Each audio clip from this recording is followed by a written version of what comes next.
Un intérêt majeur de la démarche rationnelle est la détermination du vrai et du faux.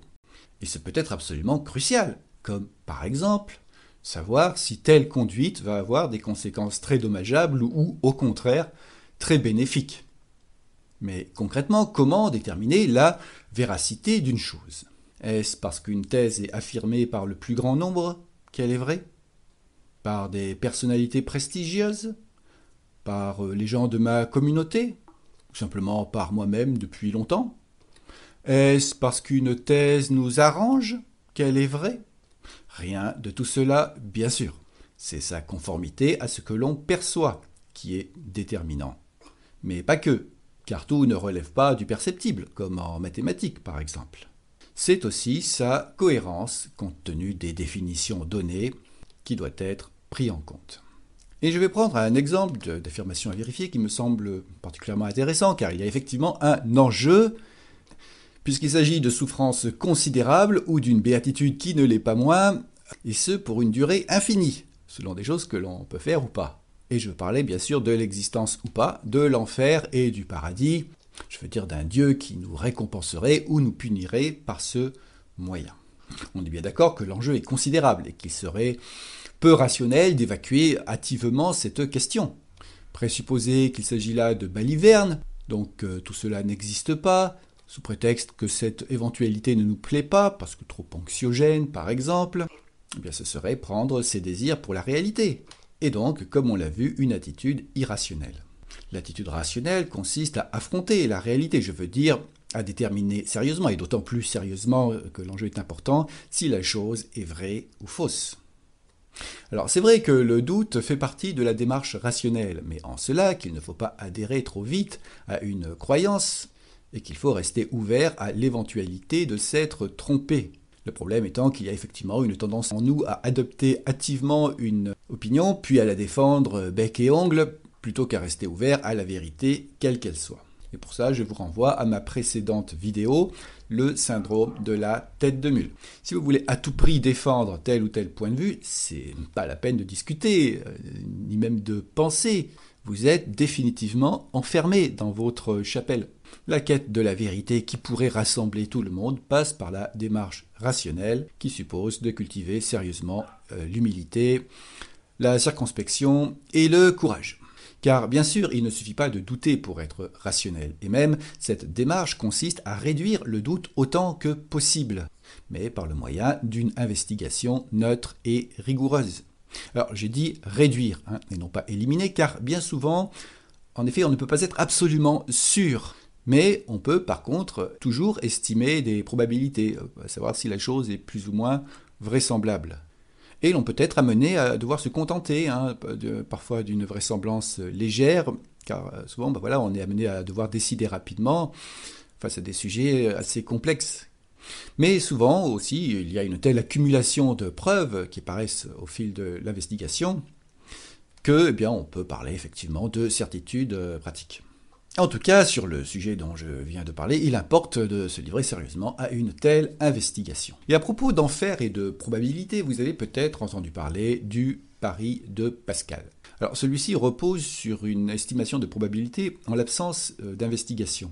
Et il est censé nous inciter à faire le pari donc, de l'existence de l'enfer et du paradis. Sauf qu'il repose sur une erreur, comme je l'ai déjà expliqué dans une vidéo précédente, et en l'occurrence sur l'omission d'un grand nombre d'éventualités. En effet, dans l'ignorance absolue où l'on se trouve, par principe, on ne sait pas ce que va faire Dieu. Or, il pourrait parfaitement sanctionner la croyance hâtive, qui est un mauvais comportement, donc si c'est un bon éducateur, vous voyez, et récompenser donc les sceptiques plutôt que les croyants. Et vous voyez donc que toutes les possibilités s'équilibrent, et que l'on n'a donc, en l'absence d'investigation théologique, aucun intérêt particulier à croire ou pas en réalité. Alors, investiguons. Alors je ne vais pas rentrer aujourd'hui dans la question de l'existence de Dieu parce que c'est plus technique, moins évident, disons, que ce n'est pas nécessaire. Donc supposons qu'il existe, ce n'est pas le problème. Et je parle bien sûr du Dieu que l'on rencontre dans les religions où il est question d'enfer et de paradis. Et là clairement, il s'agit d'un Dieu qui fait figure de père, qui a l'autorité d'un père, disons. Et du coup, on voit que de prime abord, vous voyez, la croyance en un Dieu qui châtierait les mauvaises conduites et récompenserait les bonnes semble plutôt vraisemblable. Car c'est souvent ainsi, vous voyez, que se conduisent les pères, les humains. Mais reconnaissons qu'à ce stade, notre investigation est tout de même fort peu approfondie. Et qu'il importe, comme je l'ai déjà dit, dans ce cas-là, d'aller quand même un peu plus loin. Et pour établir plus sérieusement la véracité d'une thèse, il faut se fonder sur des caractéristiques plus précises.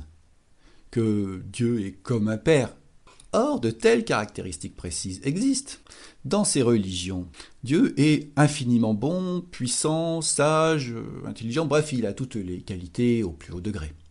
Et l'on peut donc estimer la vraisemblance de tels comportements de sa part en jugeant de l'intelligence, voyez, de la bonté de ceux-ci. Alors on pourrait cependant objecter qu'une telle évaluation n'est pas à notre portée, Dieu ayant ses qualités à un niveau, vous voyez, tellement élevé par rapport au nôtre. Mais dans ce cas, moi je veux bien, mais comment savoir si tel message est d'origine divine ou pas? Si telle religion nous raconte la vérité ou bien des sornettes? Et donc si telle conduite nous expose à l'enfer ou au paradis ou à rien du tout, enfin... Or, il est une chose qui fait peu de doute, c'est que, du fait de son instinct paternel et de sa grande bonté, Dieu nous a certainement donné des indications sur la bonne et les mauvaises conduites à adopter. Et il nous a certainement donné des indices pour identifier ces indications comme provenant effectivement de lui. Mais comment? Il pourrait accompagner son message de phénomènes extraordinaires, miraculeux. De tels miracles sont d'ailleurs rapportés dans la plupart des religions, bon, sauf que leur réalité semble assez discutable, ne serait-ce que par le fait qu'on n'y a généralement accès que par une longue chaîne de témoignages humains, et vous connaissez le jeu du téléphone arabe, surtout que là en plus il ne s'agit pas de témoignages neutres en général, mais quand bien même de tels miracles ne feraient aucun doute. Que pourrait en conclure tout humain rationnel? Tout au plus que l'auteur des messages a certains pouvoirs, de magicien si vous voulez. Ce pourrait tout aussi bien être une sorte de démon. Donc, ils ne prouvent rien, pas la divinité de leur auteur en tout cas. Or, Dieu a nécessairement dû faire en sorte que son message soit reconnaissable comme tel par le plus grand nombre, et non pas par quelques crédules.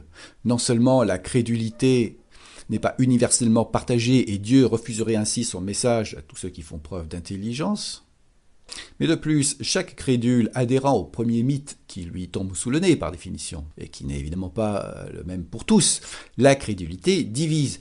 Dieu favoriserait-il la division? Donc Dieu n'a certainement pas procédé ainsi. Pour toucher et rassembler tous les humains, il doit utiliser une caractéristique présente chez tous, fût-ce à l'état embryonnaire, une caractéristique qui rassemble, qui est habituellement fructueuse. Or, une telle disposition existe, c'est la rationalité, qui implique de juger, comme on l'a vu, de la vraisemblance d'une chose sur sa cohérence. Or, vu que sa définition même comporte une très grande sagesse et une très grande bonté, il doit donc se comporter d'une façon que les humains puissent effectivement reconnaître comme telle, ou du moins ne pas reconnaître comme typiquement mauvaise.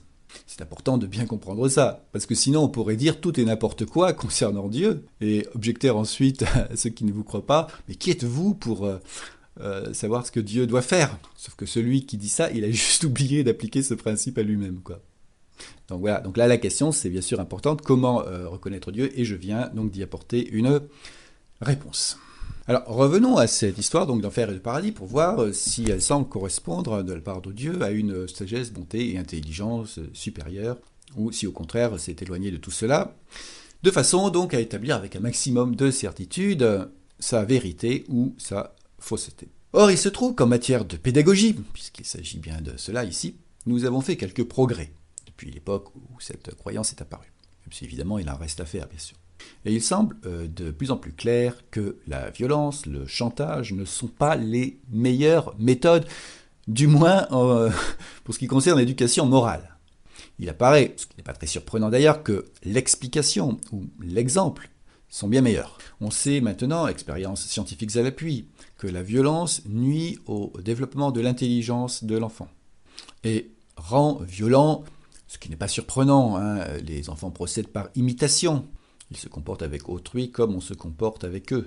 Par ailleurs, la violence induit directement de la souffrance, chose qu'un être bon devrait logiquement plutôt éviter quand même. Et même des violences relativement légères, comme la fessée ou même le chantage, sont clairement déconseillées par tous ceux qui ont étudié la chose sérieusement. Or, comment se comporterait Dieu si cette croyance donc à l'enfer et au paradis est exacte? Réponse, eh bien, il adopte la méthode de la carotte et du bâton, qui plus est d'une façon extrêmement violente, puisque nous ne parlons pas de fessée ici, mais bien de torture éternelle. Là, il semble quand même que l'on penche plutôt du côté de l'invraisemblance, surtout si Dieu est censé être miséricordieux. Mais poursuivons notre investigation, puisque nous avons le temps pour ça. Et supposons que la violence, même forte, voilà, puisse être tout à fait acceptable. Mais alors, ce que l'on sait d'une façon encore plus certaine, c'est que pour avoir quelques bénéfices, la punition doit être proportionnée à la faute, progressive, juste et prévisible quand même. Or là, en matière de progressivité, c'est difficile de faire pire, puisque l'on passe directement d'un enfer éternel à une béatitude éternelle. Alors du coup, la question cruciale, vous voyez, qui se poserait aux enfants maltraités que nous serions, est où est la limite? Quand est-ce qu'on va passer plutôt d'un côté que de l'autre? Eh bien là, les tenants de cette croyance nous répondent généralement « Dieu décidera ». En matière de prévisibilité, ça semble pas terrible non plus quand même. Alors concernant la justesse, là aussi il y a un petit problème.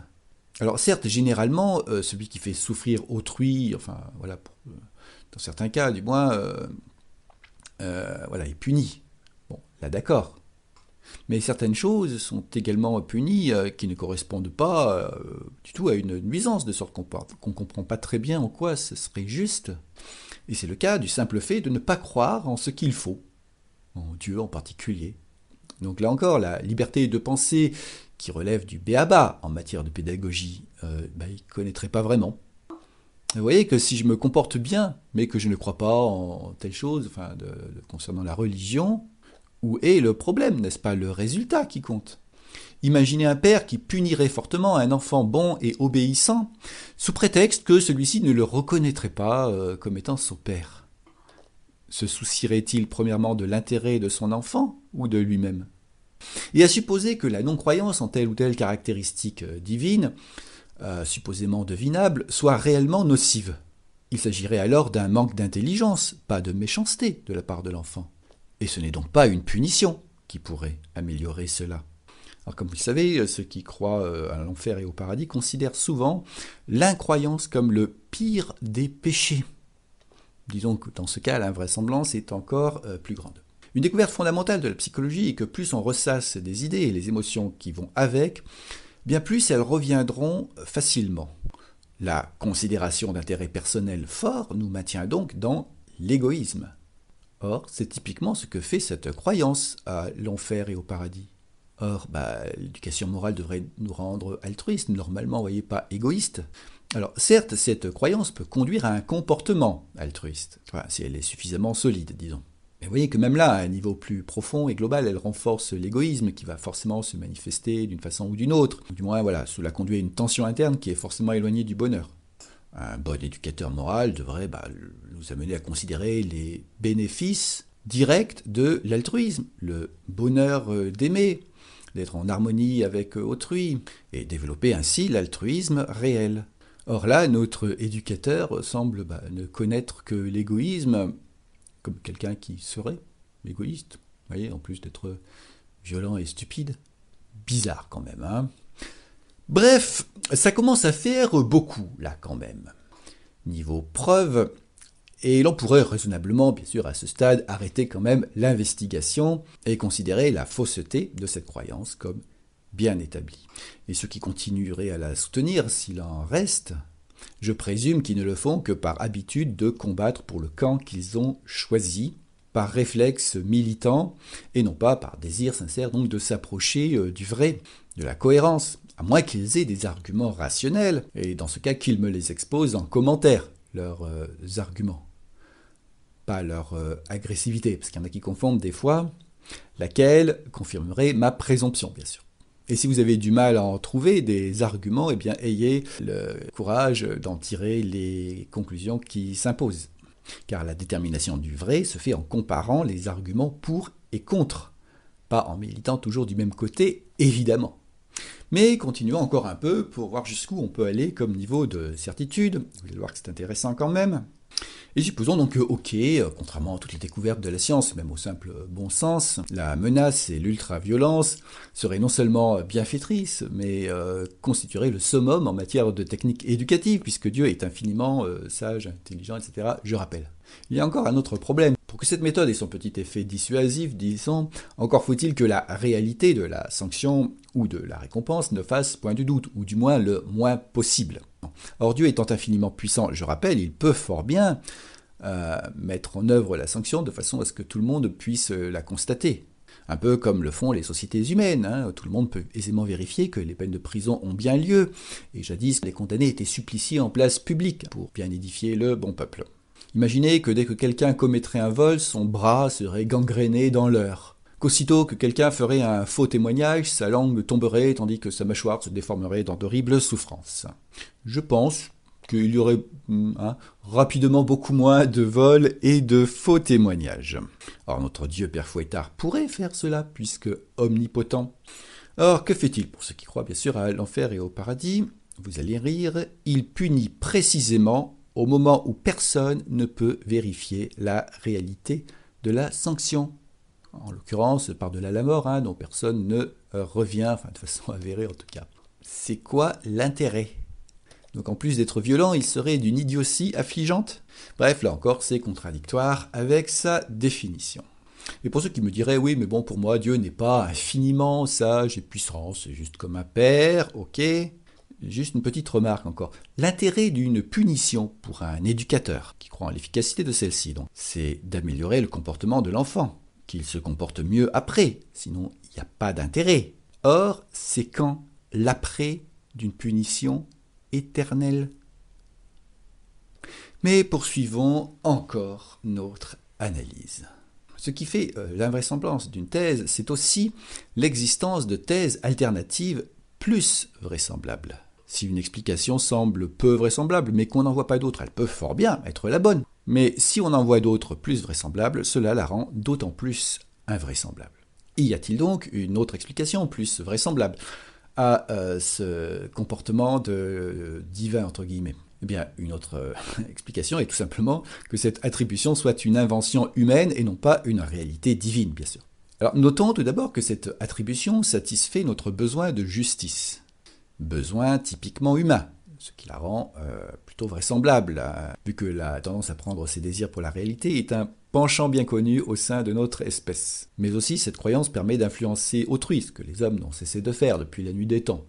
Donc rien de bien surprenant. Elle permet aussi d'imposer un certain nombre de règles de conduite, ce qui correspond à un besoin aussi structurant. Et puis alors en plus des règles qui vont, du moins pour beaucoup d'entre elles, dans le sens d'une certaine harmonie sociale, autre aspiration humaine. Ensuite, cette violence attribuée à Dieu est typiquement humaine. Le chantage, les représailles, tout cela est d'une triste banalité au sein de notre espèce. Que l'homme attribue à Dieu son propre comportement, en tout cas ce qu'il connaît, voilà qui n'a rien de bien surprenant. Mais ce qui est intéressant surtout, c'est que l'on comprend enfin cette étrange obligation de croire en la fable, sous peine d'enfer, car c'est sur cette croyance que repose l'efficacité de l'influence. En terrorisant suffisamment par la peur de l'enfer, on empêche de penser à ce qui pourrait faire réaliser l'absurdité de la chose, comme on l'a fait ensemble. Et l'on comprend aussi cet autre mystère qu'est l'ajournement de la sanction outre-tombe, à un endroit où nul ne peut vérifier sa réalité, comme c'est bien pratique pour un mystificateur. Donc oui, une thèse alternative parfaitement vraisemblable, elle, existe. Donc voilà, je trouvais intéressant d'illustrer la démarche rationnelle sur un exemple simple, où, comme on dit vulgairement, il n'y a pas photo, pour montrer que oui, des fois ça permet quand même de trancher nettement. Un exemple où on voit bien en passant que l'ancienneté d'une croyance ou le grand nombre de ses adeptes ne la rend pas plus vraie, si des fois certains en doutaient.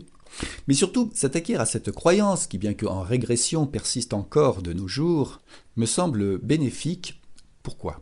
Premièrement, le stress, la véritable terreur qu'elle implique, une incitation à la violence aussi, puisque l'exemple vient d'en haut. Rappelons que les enfants procèdent par imitation de leurs parents en particulier. Père. Mais il n'y a pas que ça. Vous avez peut-être entendu parler de l'horreur nazie. Mais cette horreur-là avait au moins un avantage, si vous voulez, c'est qu'elle était facile à éliminer militairement. Une fois le Troisième Reich vaincu, c'était fini. On n'a pas vu des années après des fanatiques nazis commettre des attentats suicides. Tout simplement parce que le nazisme est juste une idéologie politique. Mais supposons qu'un tel fanatisme guerrier soit accompagné d'une croyance qui récompenserait ses serviteurs outre-tombe. Ceux-ci, de par leur croyance en l'au-delà, n'auraient plus peur de la mort et auraient même une bonne motivation pour commettre de tels attentats. Bref, on aurait là un gros problème. Supposez que ces gens-là se mettent à penser rationnellement, que ma réflexion les atteigne, disons. Ils réaliseraient bien sûr leur erreur. D'où l'intérêt pour la tranquillité publique, disons, de diffuser cette réflexion. Mais il n'y a pas que ça. On va peut-être me dire que des gens s'abstiennent de voler par peur de l'enfer, ou font le bien par désir du paradis. Alors déjà, cette méthode n'a pas l'air de bien fonctionner quand même, depuis le temps qu'elle est mise en œuvre. Mais je crois surtout qu'il n'y a pas besoin de ça pour faire le bien et éviter le mal. Il y a bien sûr les sanctions humaines, qui ont l'avantage d'être plus progressives, prévisibles, justes, etc. Mais aussi, à un niveau plus élevé, dirais-je, une sanction philosophique, en quelque sorte, induisant le véritable altruisme. Il suffit de se centrer sur soi, de méditer sur l'essentiel, pour réaliser que le bonheur réside dans l'harmonie avec soi-même et les autres, pour réaliser que faire le bien est directement une source de bonheur pour soi-même, et la plus grande qui soit. Car évidemment, le bonheur n'est pas le plaisir, la gloire ou le pouvoir. Là encore, il serait bon de faire un effort d'investigation pour sortir du troupeau.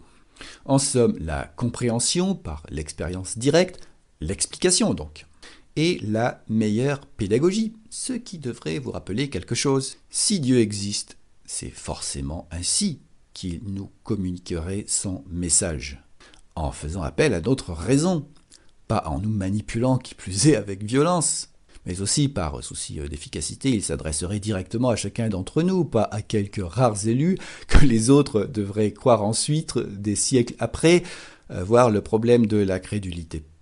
Ce que je suis en train de dire, c'est que la méditation, la réflexion rationnelle aussi, l'expérimentation scientifique, ces dernières étant d'ailleurs collectives, serait, si Dieu existe, la meilleure façon que l'on aurait de communiquer avec lui.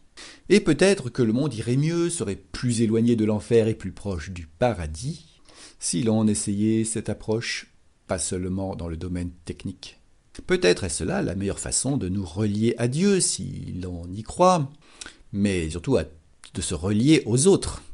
J'ajouterai d'ailleurs à tous les autres, si l'on veut logiquement éviter les guerres. Bref, s'il est une bonne religion, une bonne nouvelle. Bon, comme toujours, je ne fais part ici que de ma réflexion actuelle, pour contribuer en toute humilité au progrès humain, lequel passe par le partage, conformément à la démarche scientifique, cohérence.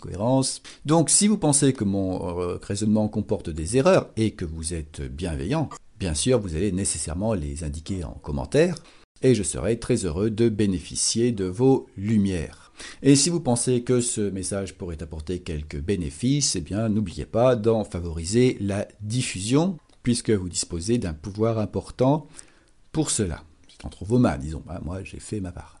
Car penser ou savoir, c'est bien. Mais agir, dans le bon sens évidemment, en communiquant par exemple, c'est mieux. D'autant que les abrutis agissent, eux. Autrement dit, la raison ne vaut rien sans la bienveillance, laquelle implique nécessairement l'action, si elle est réelle. Raison et bienveillance. Ça me rappelle un truc, ça. Raison et bienveillance. Ah oui.